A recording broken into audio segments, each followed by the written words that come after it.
Hi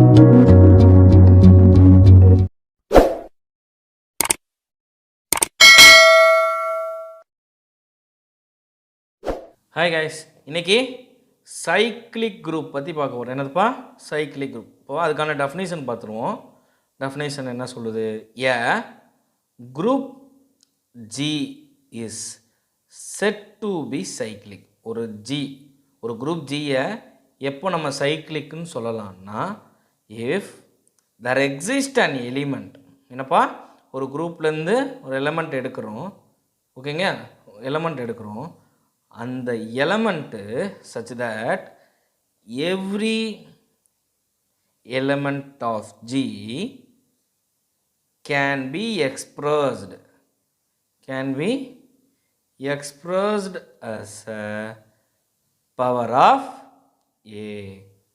ஓகேங்களா? அதாவது என்னென்னா, ஒரு குரூப் எப்போ சைக்கிளிக் குரூப்னு சொல்லலாம்னா, ஒரு எலமெண்ட் ஏ குரூப்லேருந்து எடுக்கிறோம். அந்த எலமெண்ட்டை பவர் ஆஃப் ஏவா எழுத முடிஞ்சதுன்னா அது சைக்கிளிக் குரூப்னு சொல்கிறாங்க. சரி, இப்போது அதிலே ரெண்டு இருக்குது. For multiplicative group, additive group ரெண்டு இருக்குது. அப்போ ரெண்டத்தையும் பார்ப்போம். ஃபார் மல்டிப்ளிகேட்டிவ் குரூப் எக்ஸாம்பிளுக்கு போகும்போது இன்னும் டெஃபினிஷன் நல்லா புரியும். மல்டிப்ளிகேட்டிவ் குரூப் என்ன சொல்கிறாங்கன்னா, குரூப் எப்படி இருக்குன்னா, ஒரு எலமெண்ட் எடுக்கிறோம். அந்த எலமெண்ட்டை பவர் ஆஃப் ஏவா எழுத முடியணும் such that இந்த n is any integer, positive integer. ஓகேங்களா? சரி, இது மல்டிப்ளிகேட்டிவ் குரூப். இதே மாதிரி அடிட்டிவ் குரூப்புக்கு இருக்குது. சைக்கிளிக் குரூப்புக்கு அடிட்டிவ் குரூப் எப்படி இருக்குன்னா, ஜி ஈக்குவல் டு ஏதோ ஒரு எலமெண்ட் எடுக்கிறேன். அந்த எலமெண்ட்டு NA. ஸோ ஒரு எலமெண்ட்டு, ஓகேங்களா, அந்த எலமெண்ட்டு ஒரு இன்டீஜரோட மல்டிப்ளை பண்ணுறேன்னா அது குரூப்பில் உள்ள ஒவ்வொரு எலமெண்ட்டும் கிடைக்கணும். இந்த ஏ வந்து ஜென்ரேட் பண்ணணும். ஓகேங்களா? n belongs to Z any integer. ஓகேங்களா? இப்போ எக்ஸாம்பிள் போகும்போது இன்னும் புரியும் இந்த சைக்கிளிக் குரூப்பை என்ன சொல்கிறேன்றது. எக்ஸாம்பிள் 1. ஸோ எக்ஸாம்பிள் என்ன சொல்லுது? ஒரு கியூப் ரூட் ஆஃப் யூனிட்டி எடுத்துக்கிறேன். Cube root of unity with respect to multiplication. என்னப்பா? With respect to multiplication. அப்போ குரூப்புன்றது கியூப் ரூட் ஆஃப் யூனிட்டியா? So cube root of unity என்ன? 1 ஒமேகா ஸ்கொயரு. சரி, இப்போ சைக்கிளிக் குரூப், இதை சைக்கிளிக் குரூப்னு சொல்ல போகிறோம். With respect to multiplication is cyclic. இதை சொல்ல போகிறோம். இப்போது இன்னொரு தடவை கோத்ரூ பண்ணிடுவோம். சைக்கிளிக் குரூப்னா என்னென்னா, ஒரு குரூப் எப்போ சைக்கிளிக்னு சொல்லலாம்னா, ஏலேருந்து ஒரு எலமெண்ட்டை எடுக்கிறேன். அந்த எலமெண்ட்டை என்னால் பவர் ஆஃப் ஏவா எழுத முடியணும். அப்படி எழுதும் போது எனக்கு குரூப்பில் உள்ள எலமெண்ட்டெல்லாம் ஜென்ரேட் பண்ணணும் இந்த ஏ. ஓகேங்களா? ஸோ அப்படின்னா அது சைக்கிளிக் குரூப்புன்னு சொல்லலாம். அதுலேயே வந்து மல்டிப்ளிகேட்டிவ், அடிட்டிவ் ரெண்டு இருக்குது. அதான் நான் n ஈக்குவல் டு 1 2 3 4ன்னு போட போகிறேன். இப்போது ஒரு எலமெண்ட் குரூப்லேருந்து செலக்ட் பண்ணுறேன். அந்த எலமெண்ட்டுக்கு பவர் ஃபஸ்ட்டு 1 போட போகிறேன். அப்போ 1 போடும் போது ஒரு எலமெண்ட் கிடைக்கும், அது அந்த குரூப்பில் இருக்கணும். அடுத்து 2 போடுறேன். 2 போடும் போது இன்னொரு எலமெண்ட் கிடைக்கணும், அது குரூப்பில் இருக்கணும். ஸோ இந்த பர்டிகுலர் எலமெண்ட் வந்து குரூப்பில் உள்ள மற்ற எலமெண்ட்டெல்லாம் என்ன பண்ணணும்? ஜென்ரேட் பண்ணும். அப்போது அந்த ஏ இருக்கு இல்லையா, இந்த ஏவை பேர் கொடுக்கலாம். A is called a generator of G. என்னப்பா? A is called generator of G. இந்த ஜிஏ தான் இந்த மாதிரி எழுதிக்கலாம்ப்பா, ஜென்ரேட்டர் ஆஃப் ஜி. இதை மாதிரி டினோட் பண்ணிக்கலாம். ஓகேங்களா? சரி, குரூப் வந்து சைக்கிளிக்காக இருக்கும்போது எனக்கு பவர் ஆஃப் ஏவா எழுத முடியணும். இதுதான் வந்து சிம்பிள் கான்செப்ட், டெஃபினேஷன் சைக்கிளிக் குரூப்பான சிம்பிள் கான்செப்ட். இப்போது கியூப் ரூட் ஆஃப் யூனிட்டி போயிருங்க. இப்போ ஜி வந்து 1 omega square. First we choose என்ன எலமெண்ட் எடுத்துக்கலாம்? 1 எடுத்துக்கோமா? சரி, எப்படி இருக்கணும்? மல்டிப்ளிகேஷன்றதுனால a பவர் n இந்த ஃபார்மெட்டில் தான் எழுத போகிறேன். ஃபஸ்ட்டு என்னுக்கு 1 சூஸ் பண்ணுறேன், எலமெண்ட்டுக்கும் 1 சூஸ் பண்ணுறேன். இதுலேருந்து எடுத்துக்கிறேன். அப்போது 1 பவர் 1 நாலு 1 தான். அதே 1க்கு பவர் 2 போட்டாலும் 1 தான் வருது. அதே 1க்கு பவர் 3 போட்டாலும் 1 தான் வருது. ஆமாவா? ஸோ இது எந்த சேஞ்சஸும் நடக்கலை. அப்போது 1 is not a generator of G. ஆமாவா? அப்போ இந்த 1 வந்து குரூப்பில் உள்ள மற்ற எலமெண்ட்டை எனக்கு ஜென்ரேட் பண்ணி கொடுக்கல. ஆமாம் தானே? ஏன்னா பவர் ஒவ்வொன்றா போடும்போது எனக்கு ஒவ்வொரு எலிமெண்ட்டாக கிடைக்கணும். ஜியில் உள்ள ஒவ்வொரு எலிமெண்ட்டாக கிடைக்கணும். அப்படி கிடைச்சாதான் அந்த எலிமெண்ட்டை என்னால் ஜெனரேட்டர் ஆஃப் ஜின்னு சொல்ல முடியும். அப்போ இங்கே எனக்கு 1 is not a generator of G. Next என்ன சூஸ் பண்ண போகிறேன்? ஒமேகான்னு சூஸ் பண்ண போகிறேன். ஒமேகா ஓகேங்களா. ஃபஸ்ட்டு ஒமேகாவுக்கு பவரில் 1 போட்டால் ஒமேகானே கிடைக்கும்.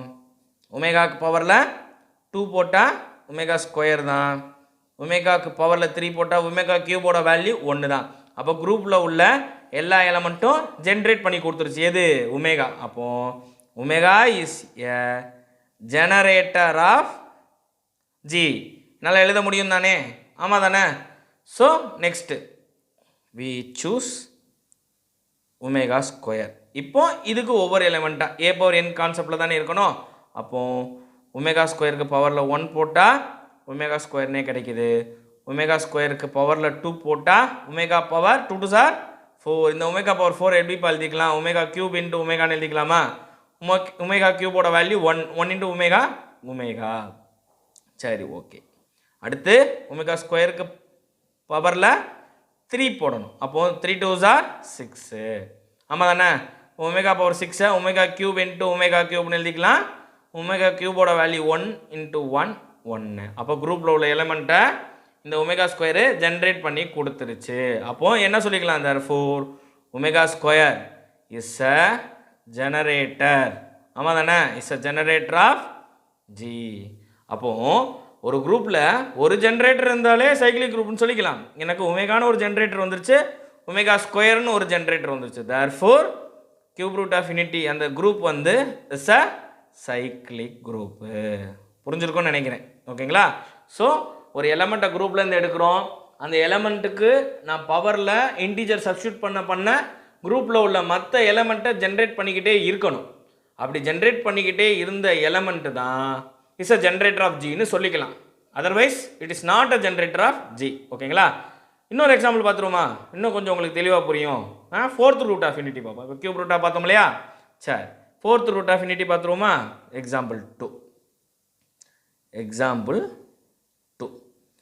4th root of unity with respect to multiplication. ஆமாவா? with respect to multiplication or சைக்கிளிக்னு சொல்ல போகிறோம். அப்போ group 4th root of unity என்னென்ன? -1 1 i -i. இதானே? ஆமாம் தானேப்பா? இதான் வந்து 4th ரூட் ஆஃப் யூனிட்டி. என்ன சொல்லியிருந்தேன்? ஒவ்வொன்றுக்கு நான் x பவர் n ஃபார்மெட்டில் எழுத போகிறேன், அல்லது a பவர் n ஃபார்மெட்டில் எழுத போகிறேன். எழுதுனேன்னா என்னுக்கு ஒவ்வொரு வழியாக சப்ஸ்டியூட் பண்ண குரூப்பில் உள்ள இந்த எலமெண்டெல்லாம் ஜென்ரேட் பண்ணிக்கிட்டே இருக்கணும். சரி, ஃபஸ்ட் என்ன சூஸ் பண்ணிக்கலாம்? -1 சூஸ் பண்ணிக்கோமா?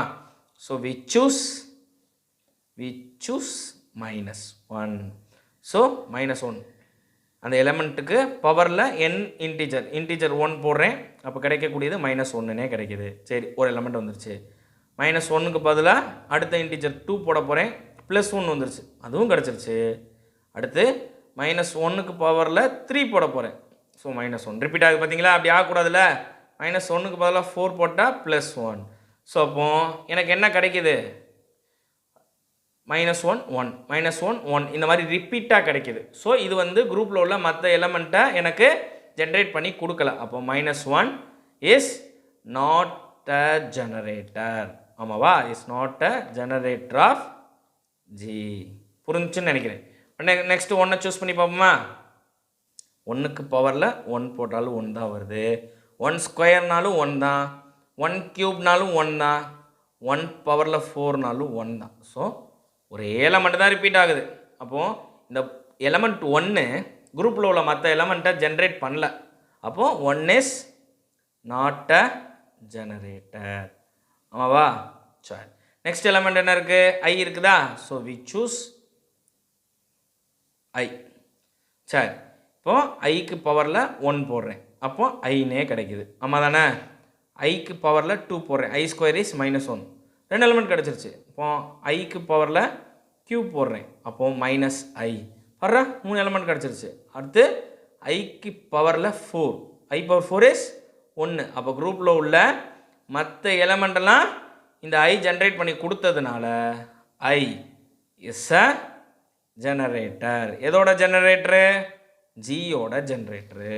புரிஞ்சுன்னு நினைக்கிறேன். Okay, next we choose. என்ன சூஸ் பண்ணிக்கலாம்? மைனஸ் ஐ இருக்குது நெக்ஸ்ட். ஏன்னா -1 சூஸ் பண்ணியாச்சு, 1 சூஸ் பண்ணியாச்சு, ஐ சூஸ் பண்ணியாச்சு, அடுத்து மைனஸ் ஐ. ஸோ மைனஸ் ஐக்கு பவரில் 1 போட போகிறேன். கிடைக்கக்கூடியது மைனஸ் ஐ தான், 1 வந்துருச்சு. அடுத்து மைனஸ் ஐக்கு பவரில் 2 போடுறேன். கிடைக்கக்கூடியது ஐ ஸ்கொயரோடைய வேல்யூ 1, மைனஸ் பண்ணாலும் ப்ளஸ், அப்போ இங்கே -1 வந்துடும். ஆமாம் தானே? ஏன்னா ஸ்கொயர் மைனஸை ஸ்கொயர் பண்ணால் பாசிட்டிவ். ஸோ ஐ ஸ்கொயர்ன்றது -1. ஸோ இந்த ஸ்கொயர் மைனஸை வந்து ஸ்கொயர் பண்ணும்போது பாசிட்டிவ் வேல்யூ ஆயிரும், பாசிட்டிவ் ஐ ஸ்கொயர் ஆயிரும். இப்போ ஐ ஸ்கொயரோட வேல்யூ -1. அடுத்து மைனஸ் ஐ க்யூபு. இப்போது மைனஸ் பவர் 3நாலும் மைனஸ் தான். ஐ க்யூபோட value -i. So minus into minus plus I. அடுத்து minus I power 4, even function இல்லையா? ஐ பவர் 4ன்றது 1. அப்போது இந்த மைனஸ் ஐ குரூப்பில் உள்ள மற்ற எலமெண்டெல்லாம் ஜென்ரேட் பண்ணி கொடுத்ததுனால மைனஸ் ஐ இஸ் என்னதுப்பா? Generator of G. ஆமாம் தானே? ஸோ மைனஸ் ஐன்றது ஒரு ஜென்ரேட்டர் ஆஃப் ஜின்னு வந்துருச்சு, ஐன்றதும் ஒரு ஜென்ரேட்டர் ஆஃப் ஜின்னு வந்துருச்சு. ஸோ அப்போது ஜி இஸ் என்னதுப்பா? Cyclic group. எப்பாடா சைக்கிளிக் குரூப்னு சொல்லியாச்சு. அதாவது எக்ஸாம்பிள் சம் எடுத்து cube root of unity, fourth root of unity வச்சு எனக்கு ஜியை வந்து எப்படி சைக்கிளிக்குன்னு சொல்லியாச்சு. சரி, நீங்கள் மல்டிப்ளிகேட்டிவ்க்கு சொல்லிட்டீங்க, அடிட்டிவ்க்குன்னு இன்னொன்று சொன்னீங்களே, அதை நீங்கள் எதுவுமே சொல்லலைன்னா அதுக்கும் பார்த்துருவோம். அதோடைய எக்ஸாம்பிளும் பார்த்துருவோம். என்ன புரியாது இல்லையா? ஸோ அந்த எக்ஸாம்பிளும் பார்த்துருவோம். Next example 3. என்னதுப்பா? Example 3. Z6, +6 is a cyclic group. ஓகேங்களா? இந்த Z6 எப்படி இருக்கும்னா, அதையும் கிவன் கொடுத்துருவாங்க. 0, 1, 2, 3, 4, 5 கொடுக்க தெரியலனாலும் எழுத தெரியணும். 6னா 0லேருந்து 5 முடிய தான் இருக்கும் அப்படின்றது. ஓகேங்களா? So modulo 6, addition modulo 6. சரி, ரைட். இதை எப்படி நம்ம சைக்கிளிக் குரூப்புன்னு சொல்கிறதுன்றத ஈஸியாக பார்க்கலாம். ஓகேங்களா? இதானே நம்ம குரூப்பு.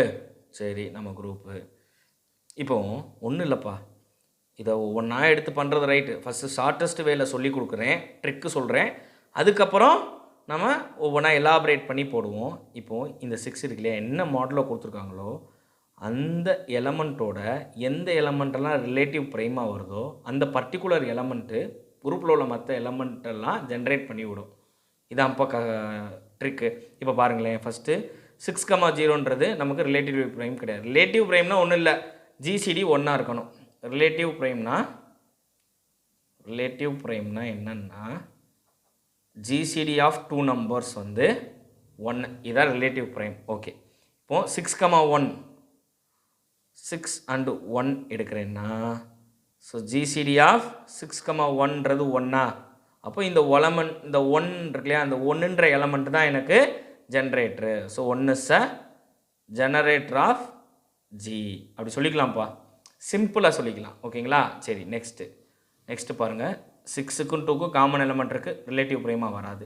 6க்கும் 3க்கும் காமன் எலமெண்ட் இருக்குது, ரிலேட்டிவ் ப்ரைமாக வராது. 6க்கும் 4க்கும் காமன் எலமெண்ட் இருக்குது, ரிலேட்டிவ் ப்ரைமாக வராது. தட் மீன்ஸ் ஜிசிடி 1 வராது. அப்போ 6 and 5ன்றது காமன் எலமெண்ட்ன்றது 1 தான். ஸோ ஜிசிடி 1 தான். அப்போ 2 ரிலேட்டிவ் ப்ரைம் இல்லையா? ஸோ 6ம் 5ஐயும் நான் சூஸ் பண்ணுறேன்னா ஜிசிடி ஆஃப் 6,5 வந்து 1. ஸோ ரிலேட்டிவ் ப்ரைம் வந்துருச்சு. அப்போது here 5 is a generator of ஜின்னு சொல்லிக்கலாம். இது சிம்பிளாக சொல்லிட்டோம். ஓகேங்களா? சரி, இதுதான் கரெக்டாப்பா, இது நான் பண்ணது கரெக்டா அப்படின்றதையும் நம்ம என்ன பண்ணிக்கலாம், பார்த்துருவோம். அதையும் பார்த்துருவோம். ஸோ குரூப்பில் என்ன எலமெண்ட் இருக்குது? 0, 1, 2, 3, 4, 5 இருக்குது. அடிஷன் மாடலோ 6. கேலிஸ் டேபிள் வந்து யூஸ் பண்ணி தான் பண்ணுற மாதிரி இருக்கும். சிம்பிளாக சொல்லித்தரேன் எப்படின்றத. சரி, ஃபஸ்ட்டு என்ன பண்ண போகிறேன், 0வை சூஸ் பண்ணேன். இப்போ 0வோட இப்போ அடிட்டிவ் குரூப்னால் என்னது, NA இல்லையா? ஸோ ஒரு இன்டீஜரோட நம்ம சூஸ் பண்ணுற எலிமெண்ட்டை மல்டிப்ளை பண்ண குரூப்பில் உள்ள ஒவ்வொரு எலிமெண்ட்டாக ஜென்ரேட் ஆகிக்கிட்டே வரணும். அப்படின்னா தான் அது சைக்கிளிக் குரூப். அதாவது அந்த எலமெண்ட் வந்து ஜென்ரேட்டர் ஆஃப் ஜின்னு சொல்லிக்கலாம். ஓகேவா? சரி, ஃபஸ்ட்டு 0வோட எந்த மல்டிப்ளை பண்ணாலும் 0 தான். சரி, 1 எடுத்துக்கலாம். இப்போ எலமெண்ட் 1, அந்த இன்டீஜரும் 1, 1 1 சார் 1. அடுத்த இன்டீஜர் 2, அந்த எலமெண்ட் 1, 2 1 சார் 2. அந்த இன்டீஜர் அடுத்த இன்டீஜர் 3, அந்த எலமெண்ட் 1, 3 1s are 3. அந்த இன்டீஜர் அடுத்த integer 4, element 1, so 4 1s are 4. ஆமாம் தானே? அடுத்த இன்டீஜர் 5, எலமெண்ட் 1, 5 1s are 5. நெக்ஸ்ட்டுப்பா அடுத்த இன்டீஜர் 6, 6 1s are 6. அப்போது எனக்கு இங்கே குரூப்பில் எது வரையும் தான் இருக்குது? 5 முடிய தான் இருக்குது.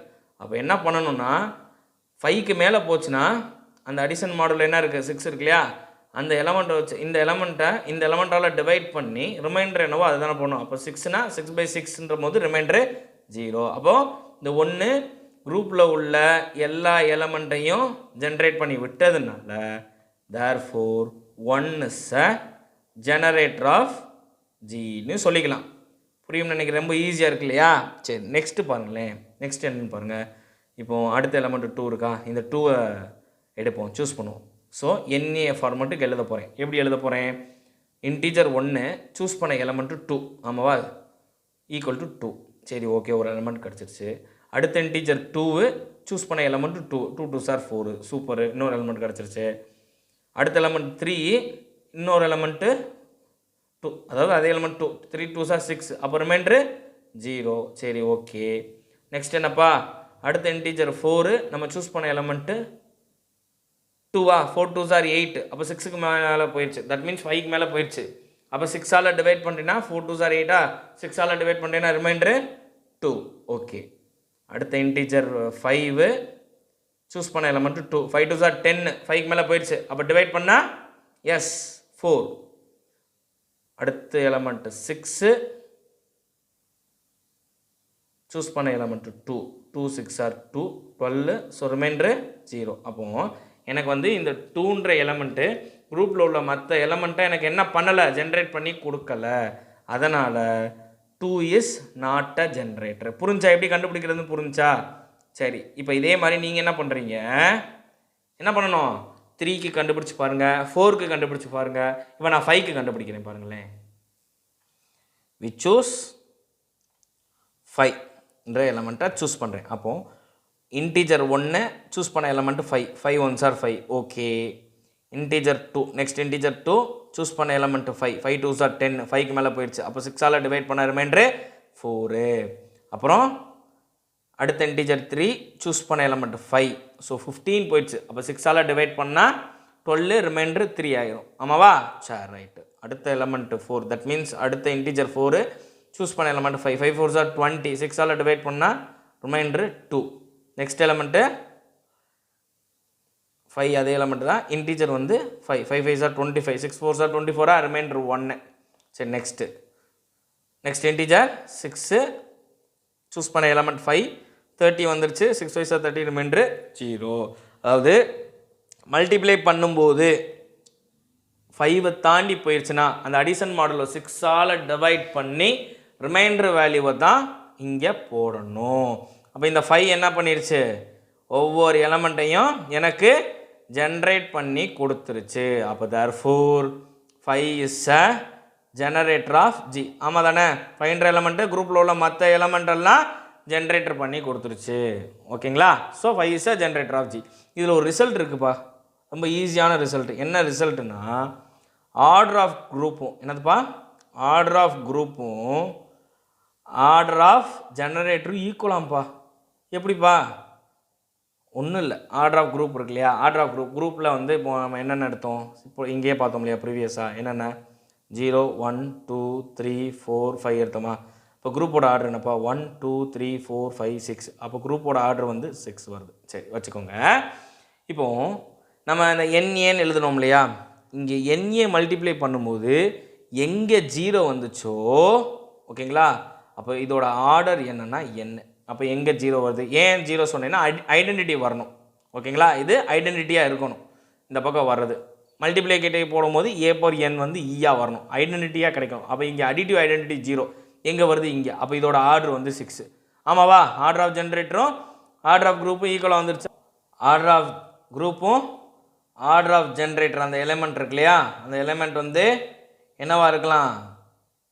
5 நம்ம 5ன்னு எடுத்தோம், 1 ஜென்ரேட்டர். ஸோ இதோட ஆர்டர் வந்து என்னது? 2த்துக்கான ஆர்டரும் 6 ஈக்குவலாக வந்திருக்கு. அப்போது எப்போயுமே ஆர்டர் ஆஃப் குரூப்பும் ஆர்டர் ஆஃப் ஜென்ரேட்டரும் ஈக்குவல். ஓகேங்களா?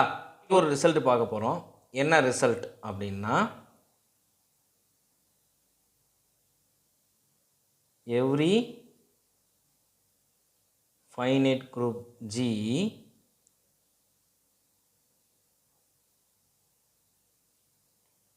whose order is prime P, then G is cyclic and hence abelian. என்னன்னு தெரியுதா? நேற்று நம்ம ஒரு தியரம் நம்ம ப்ரூவ் பண்ணியிருக்கோம் இல்லையா? Every nilpotent group is solvable அப்படின்னு சொல்லிட்டு ஒரு தியரம் யூஸ் பண்ணியிருப்போம், ப்ரூவ் பண்ணியிருப்போம். அதுக்கு இந்த ரிசல்ட் வந்து நம்ம அங்கே யூஸ் பண்ணியிருப்போம். அதை இங்கே ப்ரூஃப் பண்ண போகிறோம். இதை ப்ரூஃப் பண்ணுறதுக்கு சில ஒரு டெஃபினிஷன் சொல்லணும். அந்த டெஃபினிஷன் என்னன்றதை பார்த்துட்டு அதுக்கப்புறம் இந்த ப்ரூஃப்குள்ளே போயிடுவோம். ஓகேங்களா? அது என்ன டெஃபினிஷன்னா,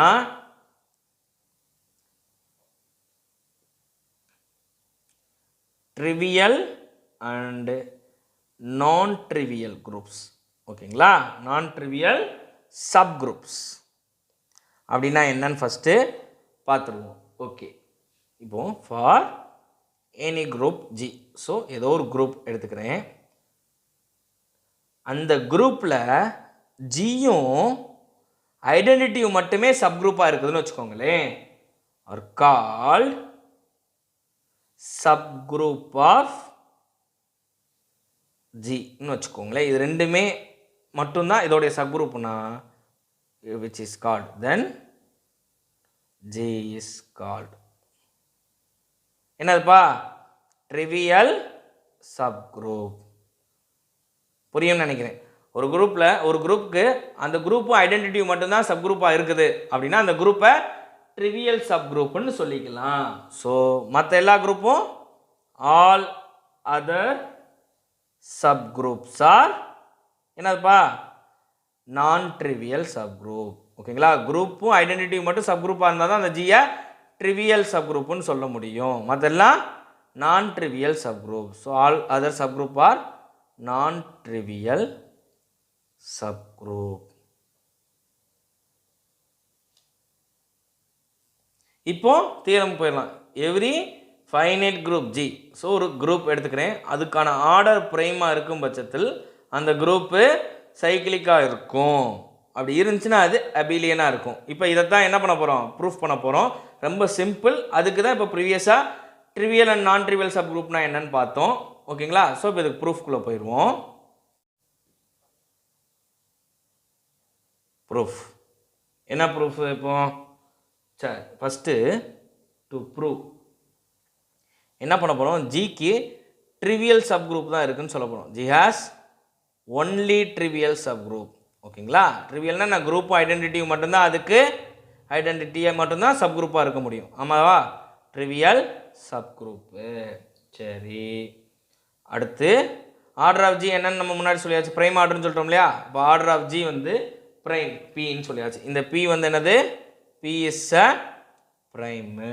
சரி, ரைட்டு. இன்னொரு சப் குரூப் எடுக்க போகிறேன், ஹச்னு. Let H P a sub group of G. குரூப்புக்கு சப் குரூப் எடுக்க போகிறேன். ஆமாவா? எப்போ ஒரு குரூப்புக்கு சப் குரூப் எடுக்கிறோமோ அந்த குரூப்போட ஆர்டரை, அந்த சப் குரூப் ஆர்டரை டிவைட் பண்ணணும். அது என்னப்பா? அது என்ன தீரம்? எப்போ ஒரு குரூப்புக்கு சப் குரூப் இருக்குதோ இந்த குரூப்போட ஆர்டரை இந்த சப் குரூப் ஆர்டரை வந்து டிவைட் பண்ணும். So yes, Lagrange theorem. Lagrange theorem என்ன சொல்லுது? பை லெக்ராஞ்சி தியரம் நம்ம ப்ரீவியஸாக ப்ரூவ் பண்ணியாச்சு. போய் பாருங்கள் பார்க்காதவங்க.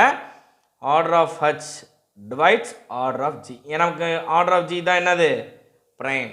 That means p. ஆமாம் தானே? சரி, ரைட்டு.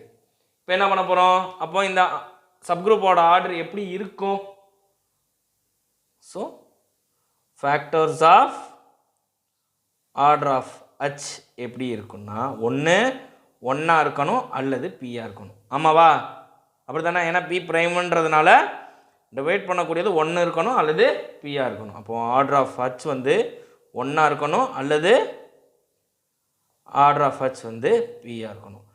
ஸோ எப்பப்போ சப்குரூப்போட ஆர்டர் ஒன்றா இருக்கும் எஸ் ஐடென்டிட்டியாக இருக்கும்போது. ஆமாவா? இங்கே வந்து ஆர்டர் ஆஃப் ஹச் எப்போ பியாக இருக்குன்னா சப் குரூப்பும் ஈக்குவலாக இருக்கும்போது தான் அது ரெண்டும் ஆர்டர் ஆஃப் சப் குரூப் வந்து பியாக இருக்கும். எப்போ சப் குரூப்பும் ஈக்குவலாக இருக்கும்போது. ஓகே, அப்போ இப்படி ரெண்டு இருந்தால் என்னதுப்பா? G is only trivial sub group சொல்லியாச்சு இல்லையா? ஏன் அங்கே எடுத்தேன்னா இங்கே வரப்போகுது, அதனால் அங்கே நான் எடுத்துக்கிட்டேன். So G is only trivial sub group புரிஞ்சுன்னு நினைக்கிறேன். So order of H 1, order of H P. எதனால்? ஏன்னா அதோடைய ஃபேக்டர்ஸ் வந்து 1 and p தான். ஓகேங்களா? ஸோ ஒன்றுனா ஐடென்டிட்டி தான் இருக்க முடியும். ஆர்டர் ஆஃப் ஹச் எப்போ பியாக இருக்கலாம்னா குரூப்பும் சப் குரூப்பும் ஈக்குவலாக இருக்கும்போது தான் இது ரெண்டும் ஈக்குவலாக இருக்க முடியும். ஸோ இது ரெண்டு மட்டும் இருக்குது அப்படின்னா அது என்னன்னு சொல்லிக்கலாம்? ட்ரிவியல் சப் குரூப்னு சொல்லிக்கலாம். ஆமாவா? அப்படிதானே சொல்லியிருக்கேன். சரி, ரைட். நெக்ஸ்ட் இன்னொரு ரிசல்ட்டு. சப்போஸ் an element, ஒரு எலமெண்ட் இருக்குது, an element A which is belongs to குரூப்பில் எடுக்கிறேன். இந்த எலமெண்ட்டை நான் ஐடென்டிட்டியாக எடுக்க போகிறது கிடையாது. ஓகேங்களா? சரி, அப்போ நான் என்ன எடுத்துக்க போகிறேன்? ஒரு எலமெண்ட் ஏ அது சப் குரூப்பை ஜென்ரேட் பண்ண போகுது. So H is equal to generator. Okay, A is a generator of ஹெச்ன்னு நான் எடுத்துக்க போகிறேன். ஓகே, நமக்கு என்ன தெரியும்? ஒரு எலிமெண்ட்டோடைய ஆர்டர் வந்து குரூப்போட ஆர்டரை டிவைட் பண்ணும். நான் ப்ரீவியஸாக பார்த்துருக்கோம். ஒரு எலிமெண்ட்டோட ஆர்டர் வந்து குரூப்போட ஆர்டரை டிவைட் பண்ணும். ஆமாம் தானே? So since the order of an element, order of any element of a finite group G, of a finite group G which divides order of G. ஆமாவா? So order of any element. So ஒரு எலிமெண்டோட order வந்து அந்த குரூப்போட ஆர்டரை divide பண்ணும். ஆமாம் தானே? ஸோ எப்படி? such that order of A divides order of G. புரியும் நினைக்கிறேன். ஓகேங்களா? அப்போ ஆர்டர் ஆஃப் ஜி தான் என்னப்பா? எஸ் ப்ரைம் இல்லையா? அப்போ இந்த ஆர்டர் ஆஃப் ஏவோட டிவைசர் என்னவா இருக்கும்? ஒன்றா இருக்கலாம் அல்லது பியாக இருக்கலாம். ஆமாவா? நம்ம முன்னாடி என்ன எடுத்துட்டோம்? ஐடென்டிட்டியாக இருக்காதுன்னு எடுத்துக்கிட்டோம் இல்லையா? ஸோ அப்போ order of a not equal to 1. therefore order of a is must be p. புரிஞ்சிருக்கும்னு நினைக்கிறேன். அப்போது ஹச்சை வந்து எப்படின்னு எடுத்துக்கிட்டோம்? ஜென்ரேட்டர்ஸாக எடுத்துக்கிட்டோம் இல்லையா? சரி, அப்போ ஜென்ரேட்டர்ஸாக எடுத்துக்கிட்டோம்னா எப்படி இருக்கும்? A⁴1, A⁴2, A3 up to A⁴p. So maximum element வரை இருக்கும். ஆர்டர் ஆஃப் A⁴p என்னப்பா? ஸோ ஒரு எலிமெண்ட்டோட ஆர்டர் எப்போ கண்டுபிடிக்கலாம்னா எந்த எலிமெண்ட்டுக்கு நான் பவரில் போட்டால் ஐடென்டிட்டி கிடைக்குதோ அதுதான் அந்த எலிமெண்ட்டோட ஆர்டர். அப்போ A⁴p ஈக்குவல் டு இங்கே E. அப்போ இதுலேருந்து என்ன தெரியுதுன்னா ஆர்டர் ஆஃப் ஹச்சும் பி தான், ஆர்டர் ஆஃப் ஏவும் பி தான், order of G also p தான். இது மூணுமே ஈக்குவல் அப்படின்றதுனால இந்த ஜியும் ஹச்சும் என்னது? விச் இஸ் ஜென்ரேட்டர் ஆஃப் ஏன்னு சொல்லிக்கலாம். ஆமாவா? ஸோ ஏன்றது இந்த ரெண்டு குரூப்பையுமே ஜென்ரேட் பண்ணி விட்டுரும் அந்த எலமெண்ட்டுன்னு சொல்லியாச்சு. அப்படி இருந்துச்சுனாலே therefore ஜி இஸ் சைக்ளிக். ஆமாம் தானே? G is cyclic. சரி, சைக்ளிக்னு சொல்லியாச்சு. என்ன சொல்லணும்? எபிலியன் சொல்லணும். So next to prove G is abelian. எப்படிப்பா எபிலியன் சொல்லிக்கலாம்? சரி, ரைட், அதையும் பார்த்துருவோம். இப்போ ஜி வந்து ஜென்ரேட்டர் எடுத்துக்கிட்டேன் ஏ. அப்போது இதுலேருந்து ரெண்டு எலமெண்ட் எடுக்க போகிறேன், x comma y which is belongs to G. ஓகேங்களா? சச் தட் எப்படி இருக்கும் அந்த எலமெண்ட்டு? பவர் ஆஃப் ஏவாக இருக்கணும் இல்லையா? X is equal to a power m, y equal to a power n. Abelian என்ன? காமுடேட்டிவ் ப்ராப்பர்ட்டியை சாட்டிஸ்ஃபை பண்ணணும். ஆமாவா? காமுடேட்டிவ் ப்ராப்பர்ட்டியை சாட்டிஸ்ஃபை பண்ணணும். இப்போ to prove xy equal to yx இதை சாட்டிஸ்ஃபை பண்ணணும். இப்போ எல்ஹெச்எஸ் எடுத்துக்கிறேன். என்னது? xy. எக்ஸ் என்னப்பா? ஏ பவர் எம், ஒய் என்னப்பா? ஏ பவர் என். ஆட் பண்ணால் ஏ பவர் எம் ப்ளஸ் என். இதை மாற்றி போட்டால் ஏ power n plus M. So a power n into A power M பிரிச்சுக்கலாம் இல்லையா? சரி, அப்போது இதோடைய வேல்யூ ஒய், இது வந்து எக்ஸ். அப்போ என்ன எடுத்தேன்? எக்ஸ் இன்ட்டு ஒய்னு எடுத்தேன், ஒய் இன்ட்டு எக்ஸ்ன்னு கிடச்சிருச்சு. ஸோ இதை காமுடேட்டிவ் ப்ராப்பர்ட்டி சாட்டிஸ்ஃபை பண்ணுறதுனால therefore G is abelian. So வந்துருச்சு. Hence proved.